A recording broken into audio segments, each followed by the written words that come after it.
licensed clinical therapists at Through a Therapist Eyes doing real clinical work every day, and this is where we talk about honestly about what really helps people. Uh, we we fire up on Thursdays usually about 6:15, 6:30 to join with you. It's a great way to join with us on YouTube Live. We also have contact at throughatherapistseyes.com to interact with us. We want to bring the show to you and give you some stereotypes, blow up some stereotypes, disseminate information about mental health and substance abuse. And your job is to help us get found. So we bring this to you. We ask you to give us 5 stars because Mr. Pope is hanging out with us. How are you, sir? I'm doing well, thank you. And I Considering always point out how upset you get if we don't give 5 stars. I do, and you did it for me, and so I have nothing to say.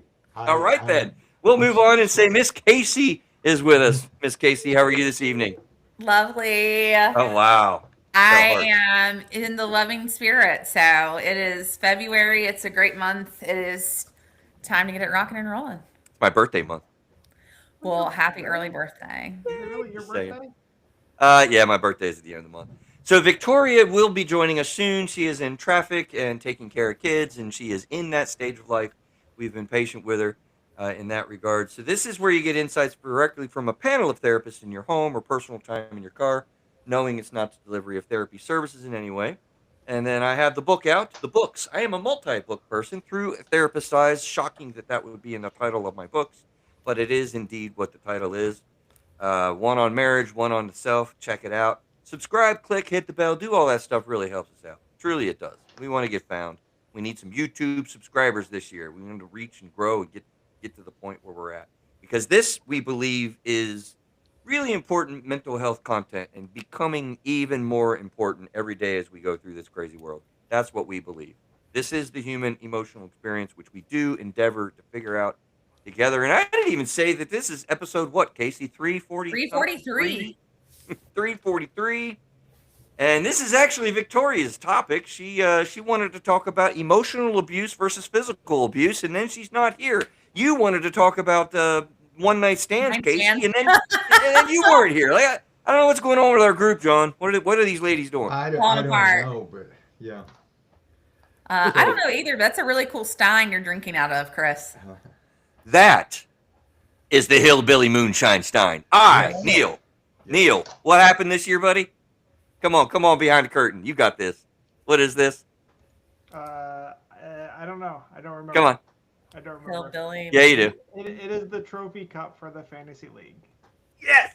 That Chris rigged this year by not doing the live draft that when I asked him to do. But I'm not going to bring that up. I did not rig it. But even if I did, Neil, this is how many years in the last 4 years that I am the Hillbilly Moonshine Stein champion from the Hillbilly Football League? That'd be 3 or 4. I'll answer for you. Yeah. I think it's Sorry, 3. I've lost I half think the it audience was because they don't 3, care 'cause about this. I won my first year there. Remember, I came in, won it, and then I've been out of it the last 3 years. So yeah. Yeah. I think, hey Chris, That's true. some people might be You did. offended by calling yourself a hillbilly, and I consider it as a badge of honor to be. Absolutely, brother. I'm a hillbilly all the way. Are you kidding I me? am too. Yeah. Yeah. I love that. You did spend some time in the Hillbilly Mountains. You are a hillbilly. Yeah. I was born. Love there. that. So. All right, Casey, we lost half the audience. What are we talking about? Come on, help me get back. Yeah, so today we're going to be covering emotional abuse versus physical abuse and just talking through how the different patterns of damage can be very similar, more severe emotionally, and things like that. So we're really going to try to jump in here and answer the 3 following questions. How do we recognize abuse when there are no visible injuries? Why is emotional abuse so often minimized or dismissed by victims and others? And what happens to a person's sense of self when emotional abuse persists over time? I think Casey, honestly, one of the biggest things here that we'll talk about right off the get go is defining all of this, but like recognizing this when there's no visible injuries is really a huge reality. Very, very early on in the show, the history of the Through a Therapist's Eyes. Neil, I think actually way before even Neil was around, it was Craig and I. And I'm curious, Neil, if you were around, do you remember MJ Vess? She was Yes, right before I I do. hopped on.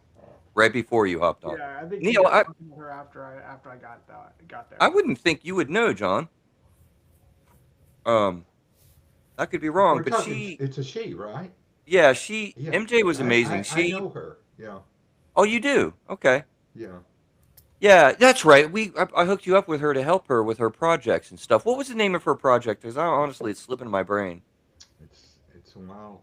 It's been a Yeah, while. it's been a few years Yeah. now, but she shared her personal story, and you go very early on in that. You'll have to go to the website throughatherapisteyes.com to kind of get that. But man, MJ shared her story of personal experience with domestic violence. It was full blown domestic violence, but John, she never endured any physical being physically hit. She was never damaged in a physical way. But I It was mean, very the toxic. extensive The nature of her yeah. domestic violence Yeah. as the object person, her husband was rough on her to the point that one of the things I remember about MJ's story is she fell out of her truck moving something or whatever, broke her hip, crawled into the house somehow over hours, made it to the living room chair where she stayed in that chair and was not able to move from that chair. And he did nothing to help her for 36 hours or something. She stayed, in that chair and trapped and not supported, not cared for, uh, Mhm.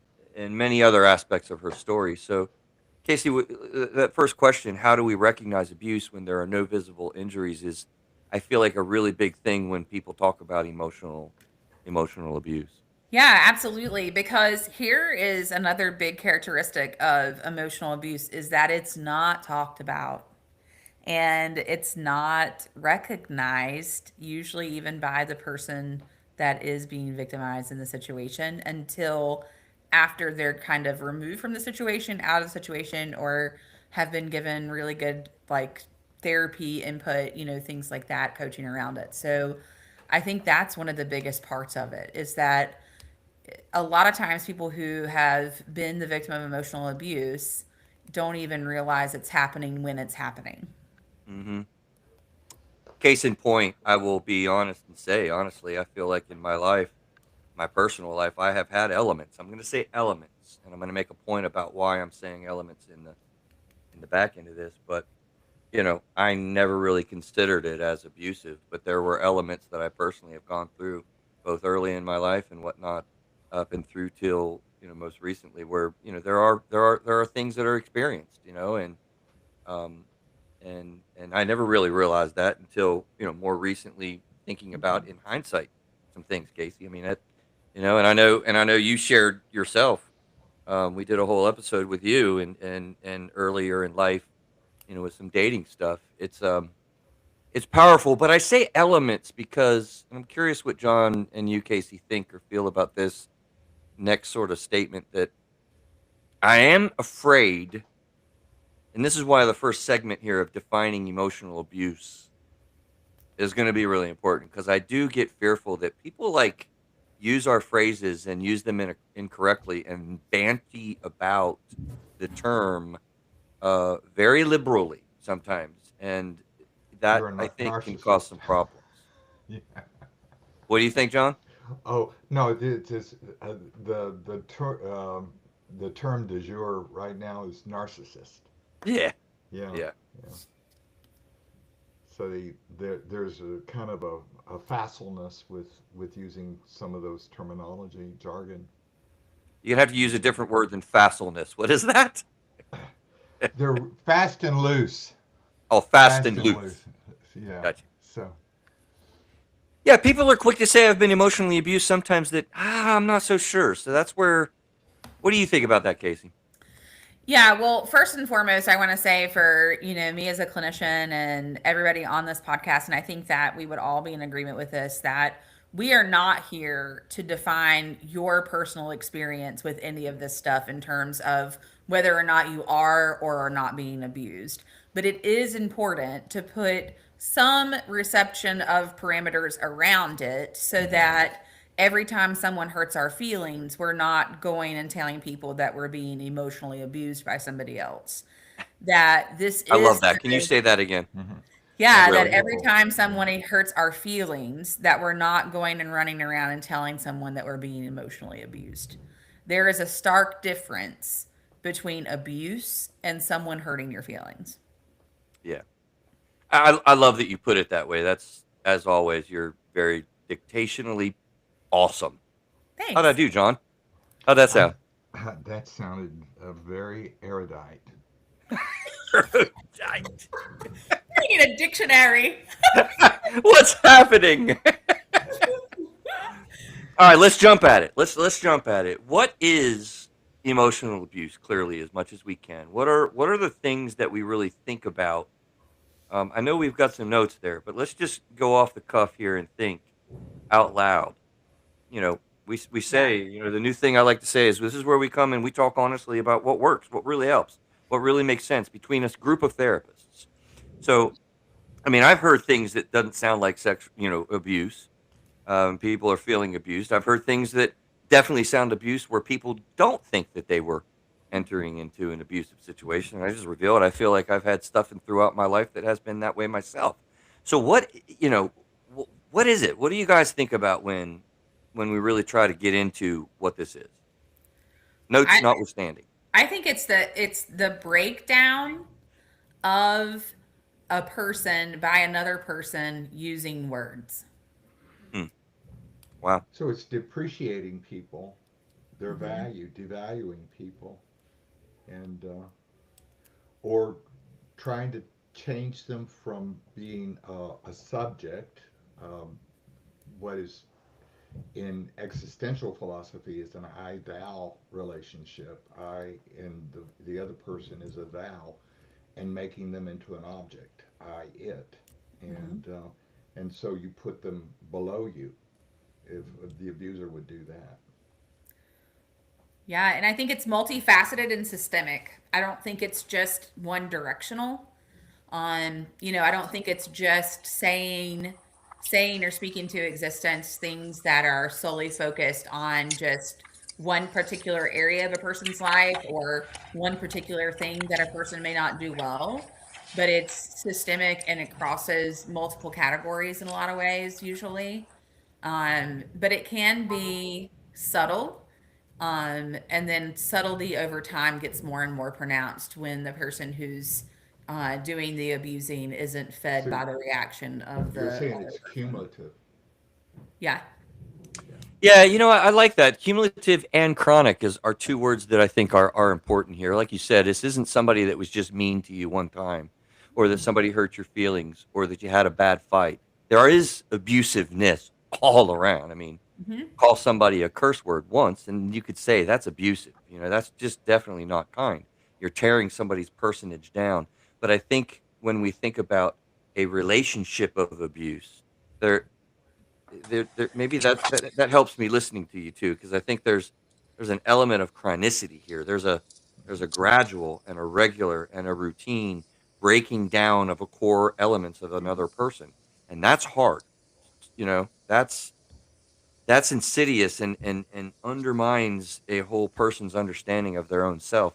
And it is really, really hard to have enough, Casey, you love the term internal resiliency, right? To have enough internal resiliency to overcome that. It Hmm. almost might be arguably not possible for a human. That just came out in real time. Does that sound crazy to say that it's almost not possible to have enough internal resiliency when you're in an emotionally abusive circumstance? Well, Curious. I am a person that believes you have survived 100% of the hardest days you've ever had. So if you are still alive and have air in your lungs, you can survive emotional abuse. Oh, yeah. It just takes concerted effort and practice and reflection to be able to do so. Again, I agree And with mindfulness. Casey. and to leave the stimulus. Yeah. Uh-huh. What's that, John? And That's mindfulness. not John. That was me. I know it was John also, Victoria. Oh, Hold on. Okay. No, it's mindfulness too. In other words, I think if you're going to be resilient, you have to be able to not, even though the person that is perpetrating the violence on you, the abuse, it's still the person that receives it has to be able to step away a bit and be mindful of it, and that builds resiliency, I think. Right. Oh, 100%. Yeah, and I thank you, Casey, because I didn't mean to intimate that we can't overcome it. I'm just saying it's really hard to stay in the space and Hmm. have a full dose of emotional resiliency and kind of stay in there in light of the chronicity, in light of the repetitive, in light of the depth Yeah. that this can create. Victoria, let me bring you in. We got Victoria back. Hello, dear. How are you? Hi, yes. She Victorious, made Some it. victorious. random traffic that I never run into. So we are on Of a course, I hit it today. we are on a segment, Victoria, of what defining. We're really so without the show notes and whatnot. Just curious how you define this and what you see as sort of emotional abuse. Like how I define emotional abuse. Hmm. Um, I don't know if I've ever had to do that. Off the cusp, but I mean, yeah, like things that over time wear on your emotional state from another person, like things that you receive from another person that impact your emotional abilities to like regulate and things. I don't know. I'm not really thinking.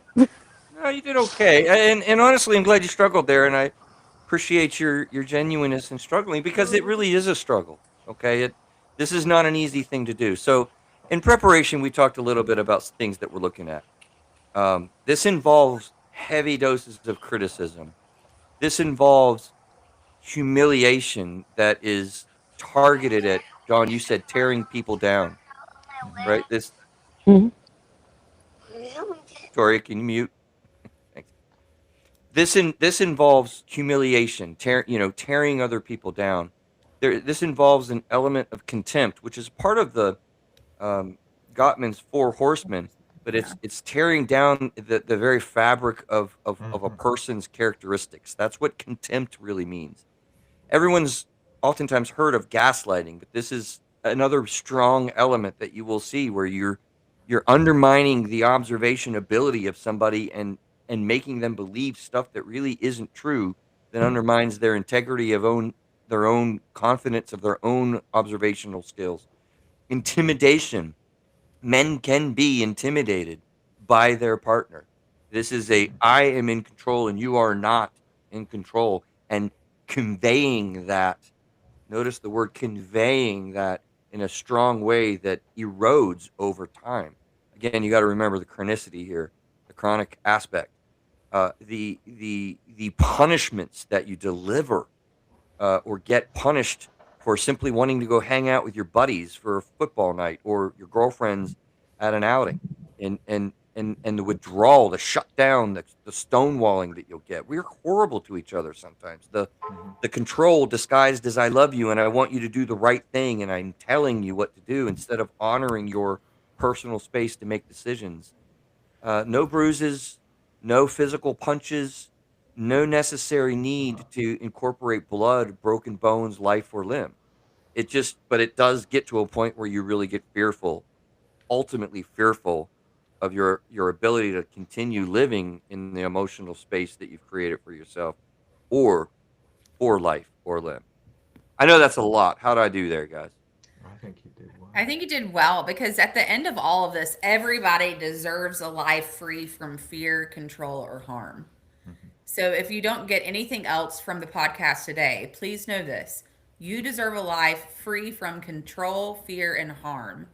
If you are in a situation where any one of those three elements are present, there is a high likelihood that there is abuse also present, whether it's emotional, physical, or otherwise. But I think that that's something that just needed to be clearly stated, and I just felt moved to say it in that moment. No, I love Uh, that. I think it's very wise. I think there's another aspect of it. It's very can be very generational, and that this abuse can verbal abuse can or even the physical abuse can be transmitted from one generation. Mm-hmm. The person that is abused, particularly in the case of men, they end up becoming what they hated being. And I think there was a commercial back in the 70s that it showed a jail where people's men's arms are hanging out the jail, and it was a cry against domestic abuse, and it said that they had someone, a significant other, a parent, a father or mother, that engaged in physical and domestic violence. So this has Hmm. been a problem for generations, I think. Yeah. But the greatest thing about cycles though is that you have the opportunity to end it with yourself. Mm-hmm. That at some point, whether it's you're the person that's been victimized or you are the aggressor, you have the opportunity to end the cycle for yourself Mm-hmm. if you're willing to do the work. That is a little bit of foreshadowing, my dear, for sure. Because we're getting to like, what do we do in these circumstances? How does this work? A core assertion first, though, in what makes this hard to identify and what it is this is really, whether it's intentional or John, as you said, we become what we do not want to be when we're acting this way. And I Mm-hmm. do find in working with abusing individuals, meaning the person who is the offending party, uh, both women, by the way, and in men. I'm making that point because men are affected with this too. John, we don't even have a platform for that. I feel like. Right. Side note, you know, but but the core reality here is that whether you intend to or just fall into it because we become what we don't want to be, you're targeting the other person and you're damaging them in ways that last way longer than it takes anybody to heal. Right. Mm-hmm. Right. Victoria, let me pull you in again and see, like, how's this helping? Can you put better words, or not better, more words on what it is? Because actually, this was your topic. I Remember? know it was my topic. And I can thank one of my clients for that because we had like a whole, well, not a whole session, but a good part of our last session was talking about how it was more along the lines about how like emotional abuse gets overlooked because it doesn't show up as bruises and, physical ailments of like broken bones or whatever. Um, and so, yeah, that was more of like the reasoning why I thought we like it deserved to be talked about is because then people think that like my client thought that it was normal in a relationship because that's what they had known for like 15 plus years. And so, um, and she's in a new relationship right now. Well, moved on. And like she's struggling with like accepting that like she deserves better and like that Mm-hmm. that's not normal and that people it's not normal, yeah, for your partner to attack you in like an emotional way and consistently, like not like Chris, I think I heard Chris say it earlier, like it's not just like a one time thing, it's a repetitive like over and over thing that happens. And so, but I agree with Casey that everyone has the power to like stop the cycle with themselves and not Yeah. continue it forward. Yeah. I was listening to you and just thinking about, how, she thought it was normal, right? And Yeah. I think that speaks to what we're highlighting a little bit insofar as feeling that this is just sort of the way it goes. I mean, if you've been married for the first time and you're in your first significant relationship, or even before you're married, maybe this is your first significant relationship, or you're just not as experienced with multiple people, and you know that there's ups and downs, you know that there's fights, you know that there's problems, and so you begin to realize the way that we're interacting is just a part of that normalcy. But here's an important indicator, I feel like. If you begin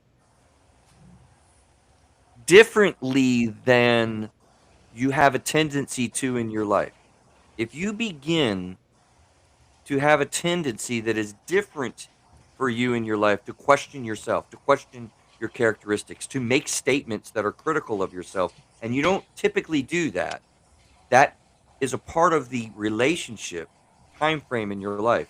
a year, 2, 3 years into this marriage, and you've had generally confident statements about yourself, but now you're finding yourself saying, "Hey, I'm too sensitive," or I talk too much, or I should be stronger, and this shouldn't bother me. I'm too much in my feels.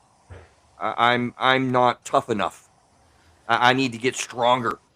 Or statements like this, right? Like, Suck it up. suck it up. That is when it's a switch. That's the important piece. When it switches because of the energy or the statements that you're receiving from your partner, I feel like that's a big sign. Mhm. Yeah, but a lot of times I think that yes, it's a sign, but people don't pick up on it. Well, absolutely. I'm I saying that mean, if you find because I yourself think doing that, yeah, yeah, because I think when people point it out and they're like, they have that aha moment where like their friends or, whatever, someone's sharing a story about their personal life and they're like, "Oh, that's kind of happening to me too." But yeah, but it happen a lot of times it happens so especially if it is like well, I mean, I guess it really in any relationship you say, but like a lot of times it happens so gradual that like it is more of like an aha moment at some point of like, wait, when did this happen? And then there's not like a significant moment that defined when it happened. It's like little tiny moments over 15 or however many years that now have led you to like, oh well, like right.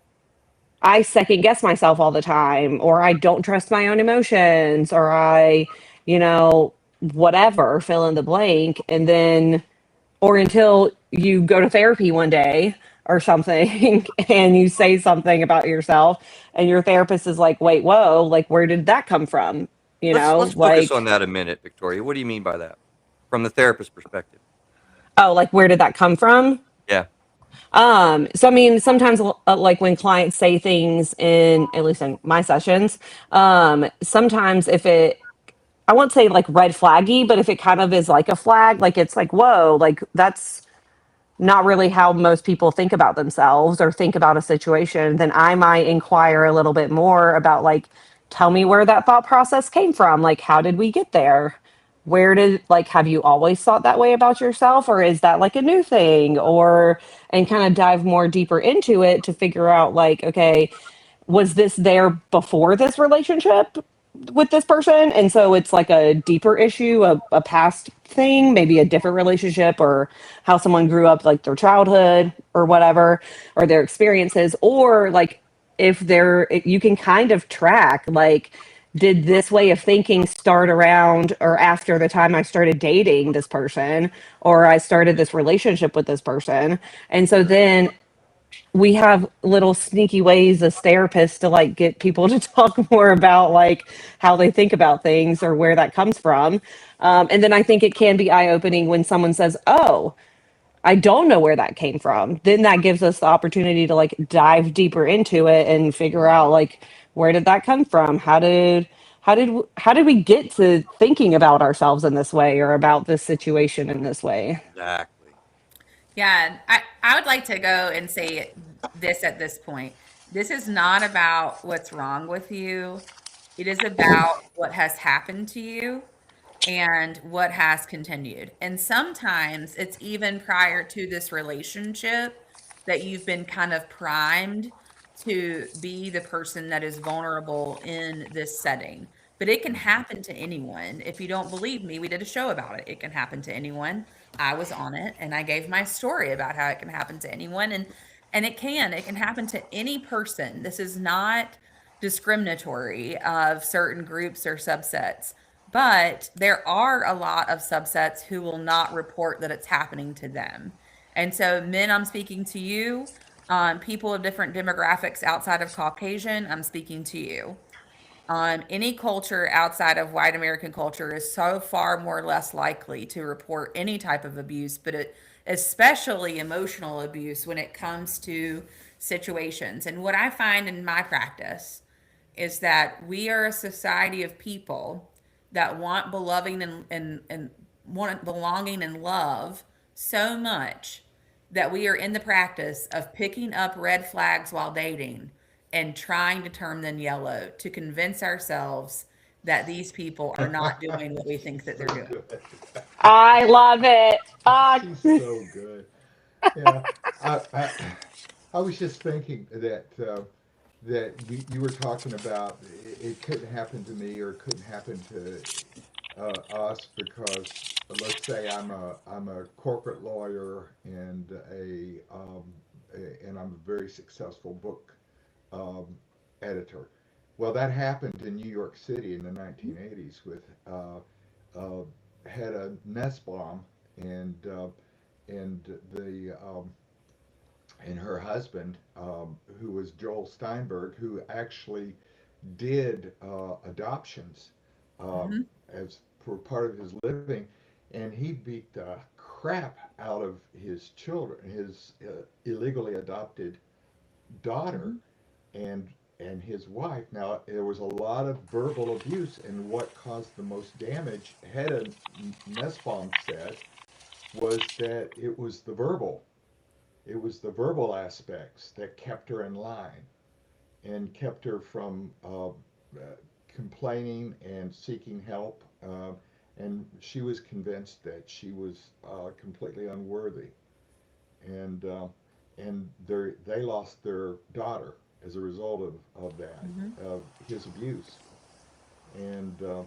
And she was actually charged, and she went to trial for participating in this abuse. And she was eventually acquitted because it became very obvious that she had been brainwashed in that relationship. And she was convinced that she was defective. And here's a woman that had a master's degree and was completely um, torn down to the very core. And she had no personality left. Yeah, Had no personality left. Wow. Right. yeah. I mean, I was thinking like when Casey was pointing out people like, uh, I don't know if there's like any studies on it. This is just an assumption of mine, but like therapists were probably in that same call out category because we think we are less likely to say something because as therapists we think, oh, this is literally our job to like help other people in these situations. Don't you think we would be able to pick up on things being done to us as a therapist? And like I tell all of my clients, like I even have my own therapist. Her name is Shay, and I love her. And like, Yeah. I like I talk about the fact I openly talk about the fact that I go to therapy because even as a therapist, we can still be blind to the things that we're also involved in our personal life. So I think like therapists would also be included in that, like probably don't always speak up and say, oh, like, I'm currently in an emotionally abusive or even physically or any abusive relationship because yeah, people would assume, oh yeah, but aren't you a therapist? Like, shouldn't you be able to point out the red flags and all these other things? 100%. And the thing is, Gonna make you them know, yellow. I want to circle a little bit ways back to where Victoria you were saying some things because I think I want to peel back the the curtain a little bit and talk about it from a therapist perspective, right, through a Hmm. therapist's eyes. Which, by the way, Casey, your show was episode 112.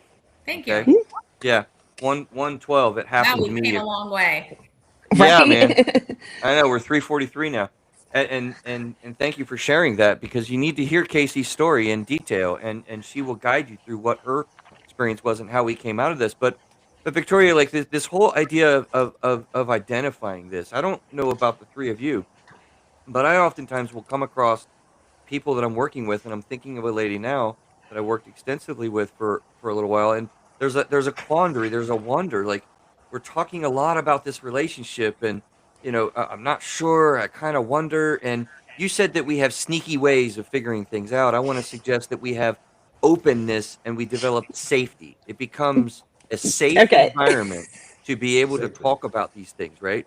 And I know you didn't mean anything by that, but as an example, I was working with this lady in her relationship a lot over a lot of sessions. And it was one particular session where she's sharing this instance, that instance, this characteristic, that characteristic, and all the while over the course of 30 sessions, let's just say, like a significant period of time, a year or two even, sometimes you'll hear something and it's kind of like, wait, what? What was that happened? And this particular one was the very beginning of their relationship. They had developed a long term connection.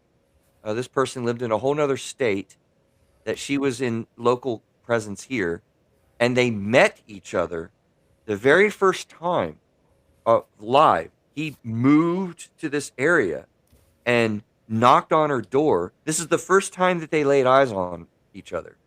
The door opens up and she says, "Oh wow, you're here." And he comes into the office or to the house and begins to make out with her and you know not forcibly but pretty much very aggressively engaged in full on sexual event. And I heard that and I was like, whoa, that's a lot. That's not normal. That made me very much kind of begin questioning. So I guess I'm just saying, like, I'm curious from your all's perspective, how many times have we unearthed this type of emotional abuse over a longer period of time, getting little tidbits of information at a time until you have, like, oh, yeah, I think this might be this, right? Yeah. That's a So Randy emotional Travis abuse, song, I would. Digging Up Okay, we Bones. got a lot of feedback on that. Let's go, John, first. Okay, now it reminds me of a Randy Travis song, Digging Oh Up Lord. Bones. So, yeah, What's the that's what Randy we do. Travis song, and then we'll go to Casey. We are archaeologists to a certain extent. Yeah. That's a song? No, we're digging up bones. We're basically we're learning the stories. We're Okay. able to put them together. So I thought you were going for a song. digging Casey, up what you got? bones.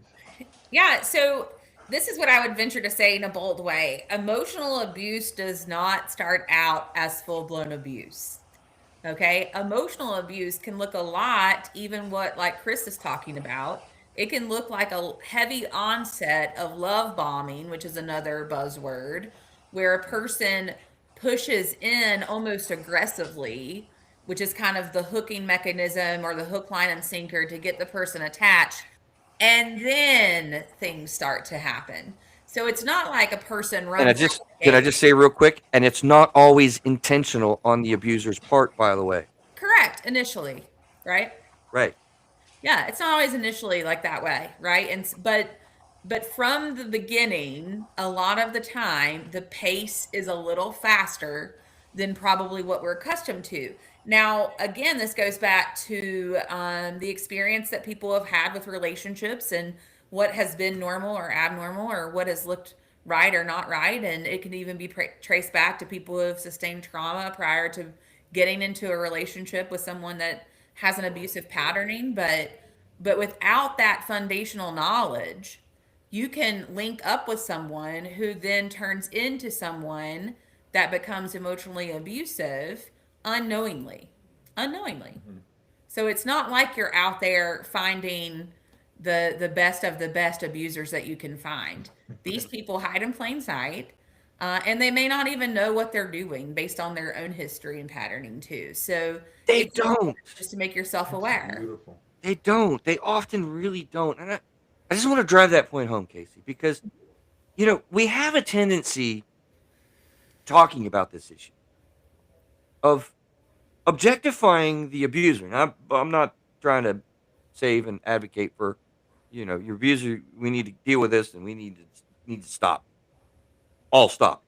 But at the same time, how many times have we said on the show, hurt people hurt people? Okay, Mhm. like these people are injured in so many ways themselves. As a matter of fact, I began to understand a term way better than I ever did before when I heard the term narcissistic injury. I remember, I remember as a young clinician, I thought, wait a minute, narcissistic is injured? I don't buy that. That's crap. That guy's a jerk. That woman's crazy. That's not right. But then I got to thinking about that. And you really stop and think about that. A narcissistic injury means that a narcissistic person is a hurt person hurting somebody because they got hit with something emotionally. Their dad was abusive physically to them, you said something that triggered them, and they get off and they kind of go off into this land of crazy land, being attacking your character. But they're not they're not like knowingly doing this. Like I've Mhm. worked with people that have narcissistic personality disorder, by the way. We all have narcissism, okay? Narcissistic personality disorder is what Tendencies, we mean yeah. by a narcissist, okay? That's way more deeper than our own narcissism. Nevertheless, like they don't identify this easily. And I've worked with people that are abusers that I actually help them to identify themselves and their Mhm. own injuries. And that's a really rewarding part of this process, too. Yeah, one of my favorite quotes to even use in practice, but just in general, because I think it has so much meaning in our day to day functioning as people. And it's been attributed to Isabella de Bruno, but a lot of times it shows up as anonymous if you search it. But it says, if you never heal what hurt you, you will bleed on people that didn't cut you. Mm. Say that again because I've heard you say that Mm. before. If you never heal what hurt you, you will bleed on people that didn't cut you. Yeah, it's a powerful Casey, statement. you are good with the Yep. aphorisms. So, Yeah. Always. Let's move on to understand a little bit of what happens neurologically to you. This is damaging stuff. Emotional abuse is not simple. Okay, this can rewire your brain. That's what neurological impact means. Hmm. Okay, and we have research about neurology a little bit. You've heard me say on the show we need to learn so much more about neurological process, neurology, and all of that. And we do know some. And we understand that you can absolutely rewire your brain with anxiety and depression in very significant ways. Chronic the chronicity of this thing is something that creates a chronic vigilance on your part. Your amygdala, your fight or flight, like you are walking home every day in a certain amount of torment. Like, what am I going to have happen today? Will we have an argument? Sometimes there's no argument, but that persistent threat, that persistent chemical makeup that's in your body, you feel it literally. It's like that you might just call it anxiety, but it's cortisol. Yeah. It's coursing through your body. That is an anger hormone. You walk in uncertain, that tepid feeling like I'm walking on eggshells. Is my partner going to yell at I'm me for walking something? on eggshells. Oh, John, oh, I'm do it, John. walking on eggshells. And don't it feel Yeah. bad? It feels horrible, John. It Or feels horrible because your perceptions, your emotion, your evaluation, of the day, you question things you don't need to question. It just this is a devastating reality, is what I'm trying to drive home. yeah, or the opposite can be quite true and just as damaging with the withdrawal of affection, right? A lot of Mhm. times people that are in emotionally abusive situations sometimes don't even recognize the different forms that can take on in terms of the withdrawal of affection. That's You that, know, that the cold complete shoulder. mhm. Yeah. The And complete control that's emulated when someone just completely gives you the cold shoulder. Now, I'm not saying, again, this is not you get the silent treatment because we had a big blow up last night and now we're not talking until we come back together and talk. I'm Chronicity. talking about, yeah, this is chronic. And sometimes it's cumulative. chronic at a pattern that's not predictable, right? Like if I have an argument with you last night, it might be predictable in the morning that there's still some residual hard feelings and we may not speak to one another when we wake up or something like that. But if I can't predict this pattern of behavior because it doesn't follow normal cadencing with what is actually happening in reality, then there's a high likelihood that this is a withdrawal of affection and that is I abuse. see that as a dissertation, Casey. So Yeah. excellent. Look, now he's trying to get you to go back to get your PhD. Yeah. He does He's that, moved on. Victoria. He's moved on from me, and now he's trying to You're a get lost cause, Casey to do it. Victoria. You're a Yes, lost I am cause, a lost Victoria. cause because it's not going to happen. But Casey, I agree with that observation. It's just um, and the idea is that this goes and it builds on itself, and part of it is the unpredictable. It's predictable and it's unpredictability, and that's the Hmm. thing is you never know when it's going to hit you, and so you are always on tenterhooks. You being the victim of this or the recipient of that abuse, and you don't know where you stand. You don't. You're taught and guided not to trust your emotions or your feelings or your thoughts or your values. Yeah. Is that what you mean Where by tender hooks? What do you mean more by tender Tenterhooks, hooks? yes. Yeah. Yeah, no, you're basically having to, that is where you're literally being hung up Right, by hooks, yeah. And so right, it's painful and you're still alive. And yet right. it's, yeah, you're You've just seen like those in those horror slab, movies. Like it's a good depiction. I wanted to bring that metaphor out a little, John, because like you're a literally slab like of meat. hooked on your body and you're hung in the air, and that's metaphorically, honestly, the way that you can feel with this. Yeah. It's a desperate feeling.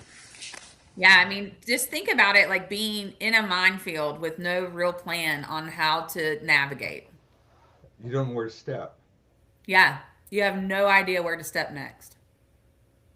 because you could Okay, blow up. here's a point, and then I want to move our group. We're going to do the practical questions. I'll explain that in a moment, and then we want to talk about what do you do? A little bit on why people stay and what healing looks like. Okay, so um, realize we're talking about this in romantic relationships, but we need to identify that this also could be abusive relationships in parenting too, right? Hmm. Like Definitely. your parent child relationships have these dynamics. You can also have massive humiliation experiences or horribly difficult intimidation practices in the workplace. Okay? Absolutely. Like these are not just, Hey, marital Chris, situations. I've seen it. I've seen it and experienced it in academic, in Well, higher, and how because about a very church, John? part and a church Ooh. definitely How about a church, right? Mm. excellent. Yeah, And experienced it in the nowadays, church. in my newest greatest fascination of topic, because it's so greatly concerning the digital age, right? All of the digital space that we have, there is My daughter hugely dangerous experienced things it. going on. My daughter, when she was, I'm sorry, I'm talking over. I apologize. My daughter, when she was 14 years old, was confronted by a church member, an elder in the church, and she was like 5'11", and she loomed over my little 4'9" uh, uh, Filipina Mm, daughter, and was told that Dad's stuff was going to be out on the sidewalk. This is hard for me, and I couldn't protect him. yeah, that's Yeah. horrible. So, um, yeah, it That's can tough. happen in the church. Yeah. It absolutely does. All right, listen, I'm aware of the time. We're fine, but I'm aware of the time. We're going to do a segment that is practical questions. This is something that we've been experimenting with, Victoria, especially, right? This is when we're talking to you, the listener. We're asking you a question. And at this point, I want to do it just before we talk about getting well and healing a little bit. This is us as a therapist talking to you through your device of listening, through YouTube. I'm going to start off with practical question that I want to ask you, the listener. We'll call it number one, right? Do do you in your relationship, when you're thinking about relating to your partner, do you feel small or smaller than them? Like there's a power differential or confused about things, doubts that overwhelm you? Do you feel shame in situations after maybe intercourse or maybe an argument or maybe even just offering an opinion when you're interacting with these persons? If you're feeling those ways, ma'am or sir, those are things to really look at. Those are indicators.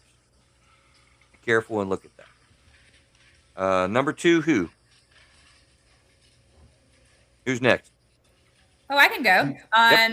So number two, have you in any relationship that you're currently experiencing started to doubt your own perception or feelings while within that relationship? So what we're talking about here is, have you started doubting the way that you feel? Have you felt like you're maybe crazy? Maybe what other people are saying about you is true. Maybe you're an imposter in your own life. Things like that. And if the answer to those questions are yes, then you may want to ask yourself or do your own critical research on things like gaslighting and what it means to internally trust yourself, and really evaluate where this messaging is coming from. This is not a place to where we go if we have a healed sense of self or we're in process of healing our sense of self. This is a place where we are when we feel kind of like a shell of ourselves sometimes. So it's a good question to ask yourself. Have you started doubting your own perceptions or feelings? Victoria wants to ask you a personal question as well, number 3. I feel voluntold here. But yeah. Okay, so if you have ever, this question kind of revolves around the fact, like, if you've ever found yourself like being afraid to like express yourself to your partner or to anyone, because you're afraid of like how they might respond, right? Then this is a kind of a topic that revolves around things like intimidation and emotional control. And sorry, that's my dog. Girl, Victoria. sorry. Um, So intimidation and emotional control, and those are two very like serious things to be aware of and to explore and to dive deeper into, because it can have a significant impact on not only how you are interacting within that relationship, but also potentially how you are interacting with other people who are not in that relationship, because it can also lead to doubting of yourself and expressing your emotions with other people.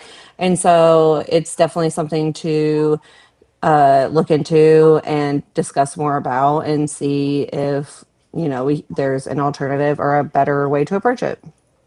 Perfect. And Was that John wants to better? talk to you as well. You did. You did. You're getting the hang of it, girl. Dog notwithstanding. John has a question, number 4, buddy. All right.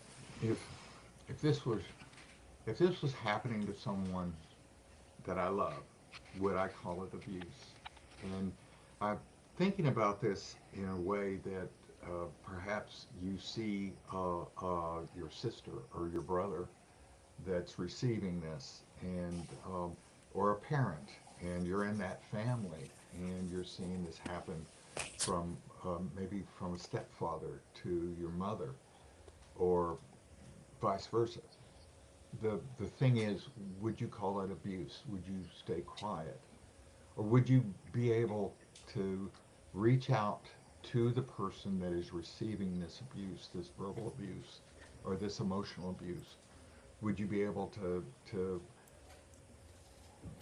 become a comrade, to become a colleague, a friend, yes, a relative, but someone that might be able to do this in a non-judgmental way, or a way that would be reactive, that you would present yourself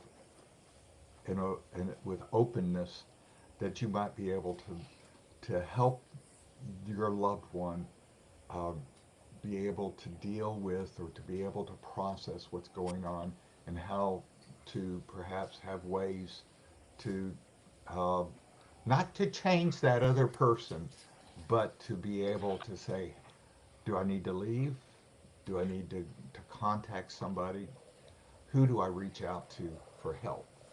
And if I can do that, um, as a loving relative or friend, then I will be able to help the person um, get the help that they need, and to develop their own sense and reinforce their own sense of integrity and personal integrity. Um, and Yeah. what if, just one more question, what if the person I love is someone that I'm abusing verbally and emotionally? And if I'm aware of that, how will I change? What do I need to do? And who do I need to reach out to? Yeah, thank you guys. Listen, the practical questions is a segment that we want to give as a gift almost to you, the listener. This is not your therapy, but this is our questions to you on this topic. And it's literally it is. It's through a therapist's eyes what we do in sessions with people all the time, like we said on the front end of this show, right? What I want to do now, guys, is answer a little bit of a question that happens very often for people, and then I want the 3 of you to do a bit of a round robin on healing and recovery and what people do here. uh, because this question of why people stay is one that people really really struggle with. And I think honestly, when even friends or supportive people of somebody who's the object person of abuse catch a lot of grief from. So I just want to explain this for a minute and let you guys, the three of you, do a little round robin on how to get out, how to heal, and all that kind of stuff. But for a moment, like obviously you might think of fear as being top of the list, but I don't even really think it's the top of the list. I really feel like, you know, the the hope that we generate. We start out these relationships a lot of times with all kinds of resiliency that we talk about, and we generate hope. This will get better. I can get through this. Sometimes we make very big mistakes of saying I can help this person. I've committed my life to be with this person, and I can help them be better. We have beliefs about, I'm not sure that this really is clearly abusive in any regard. Like I have naivete here. I mean, this is just ups and downs that are a normal part of life. Like there are very real reasons why people stay. It's it's hard to see things when you're in the middle of it. Like Victoria said earlier, you'd think a therapist would see this. I'm telling you, we don't in our own personal lives oftentimes, because here's a big dramatic pause, we tend to not be objective when we're looking at our own stuff. And like Victoria said earlier as well, I think when you're in a therapy session, or you're talking to a friend, or you're getting out of yourself and you're talking to somebody else, and they can say, "Wait a minute, sweetheart, what did you just say happened? I don't know that sounds right." Now you're not alone. Now you can figure things out. But that's more what the three of them are going to I Well, was, talk about yeah. in healing and so recovery. people, Right. when you're caught up in a family dynamic, excuse me, if you're caught up in a family dynamic and you go back as a therapist, you're it is can be overwhelming. You're not the therapist. You're not the objective person. So it's tough. How do Yeah, we heal this, guys? How do we heal? sorry. The first thing that I wanted to say is I'm glad that you touched on these points, because there is a neurological phenomenon behind some of this stuff. Just as much as we have fight, flight, and freeze, we also have fawn, or what I like to call tend and befriend, right? And so this is the concept that Wait, whoa, hold on. Can you just repeat what you just said, Casey? Oh, I know where tend Yes, we're and going, befriend, Victoria. I know where we're going on this. Can you just repeat that last F word for me? fawn. Thank you. The new thing, Look, Casey Victoria. and I are on the same wavelength, people. Chris tried to tell me that wasn't a thing. I did not try to Okay. tell you that. I would say I didn't No, You hear that's it. did. not what I It's a little bit of a remember. new thought. But the truth is that you have a risk and reward receptor in your brain. And when you're in a relationship, not typically like a work related relationship per se, but even then, maybe the realities of the situation dictate your survival, right? Like, I'm a mom with 4 children. If I'm in an abusive relationship, me leaving may put my children at risk. It may put our housing at risk. It may put a lot of other things at risk. So, a lot of these survival elements is more about, it's more helpful for me to stay and be kind to the abusive person than it is for me to leave and risk elements of survival that are non essential. Yeah. That happened to Elizabeth Smart. Remember when she Yep. was It kidnapped? certainly Yes, did. yes. And so she got along to get along. I mean, she got along so that she could get free. Yeah. And but she did everything she Mm-hmm. could do to survive.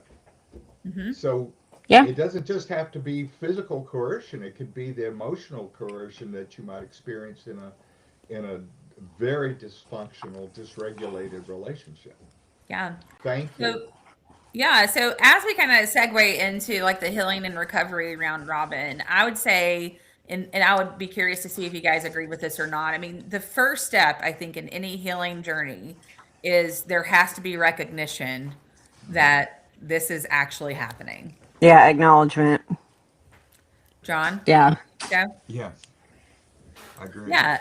So recognizing it. So how do we do that? Well, um, it's like Chris said earlier, take an inventory, right? Thinking about those critical questions, but also thinking about what your friends tell you, like if you have friends that you talk to, what they say about your relationship, what your parents or other people that are pertinent in your life say about your relationship.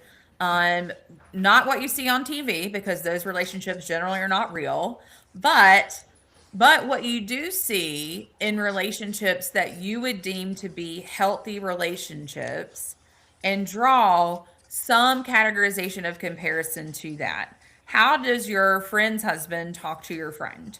How does your mom talk to your dad? How did your grandparents treat each other and talk to each other? If you know of a healthy relationship in your life, I think it's good to do some inventory on yourself in life and look at it. The other part is what he said about the sense of self. Take an inventory of yourself. What are you currently doing or not doing that you used to do?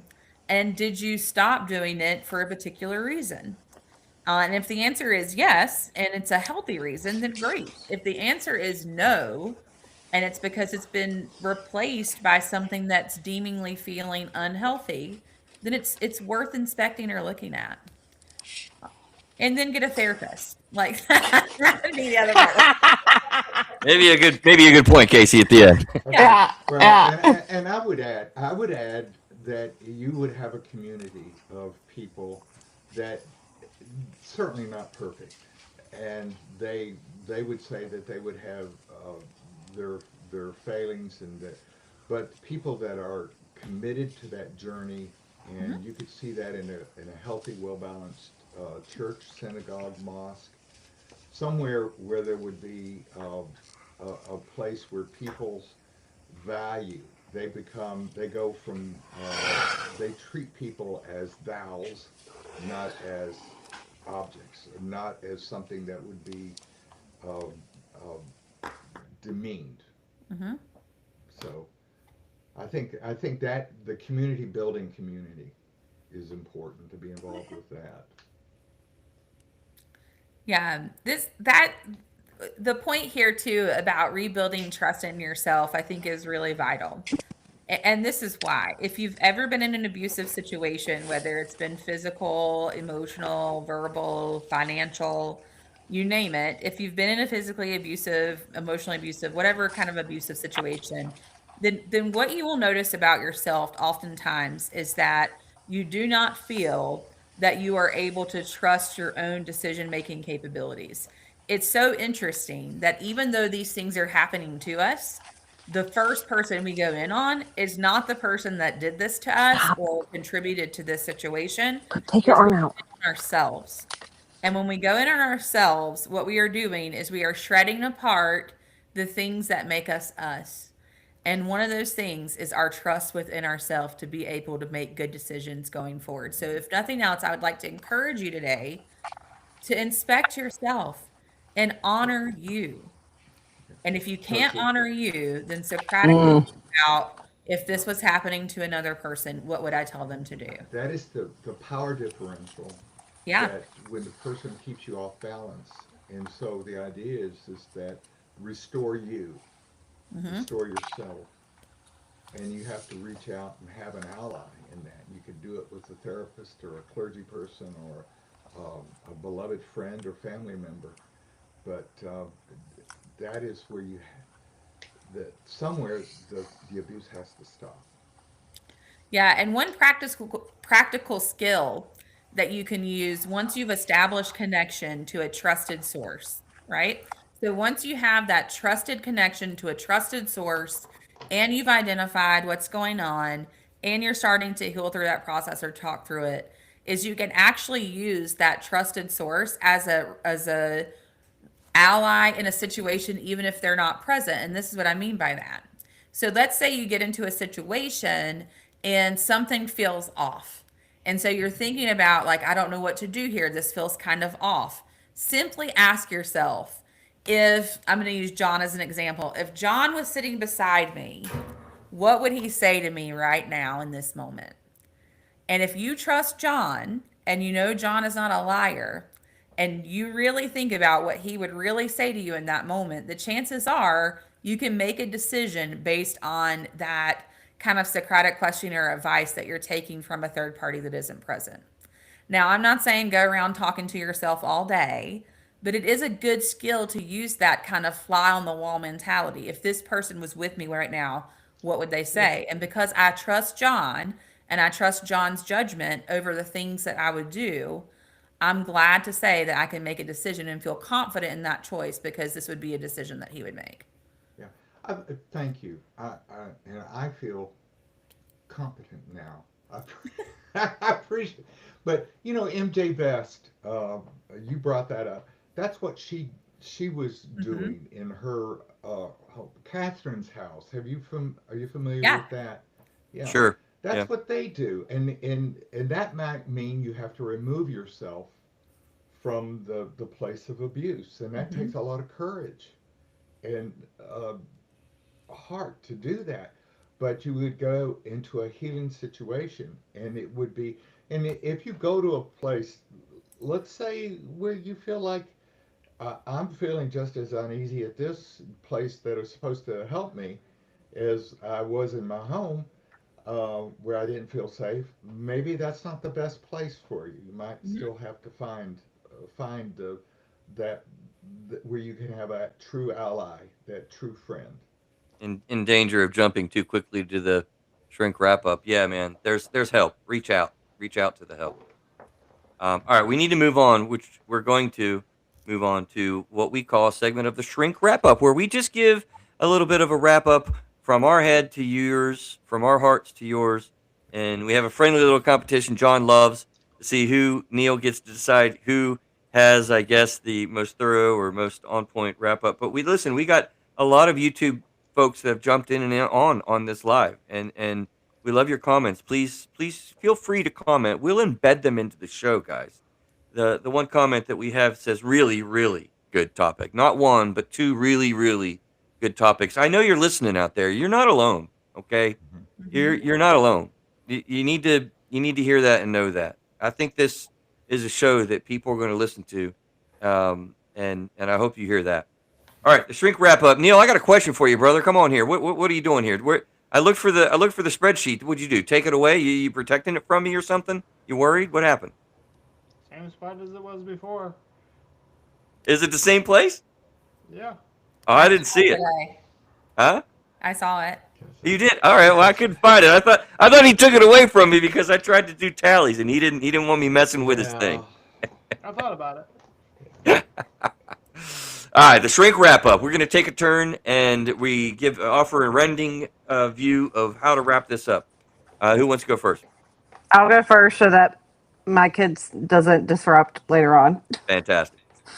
And this was my topic, even though I was only here for a part of it. But my street wrap up is that I'm going back to the main reason that I brought this topic up to Chris in the first place is to just bring awareness that just because you don't have bruises and cuts and scrapes and physical abuse evidence on you does not mean that you do not experience some type of abuse other than physical in your relationship, and that's they're all valid and they're all real and they can all be addressed, and not to be afraid to seek help if you find yourself in a similar situation, even if you do not have broken bones and physical scars on your body from a relationship.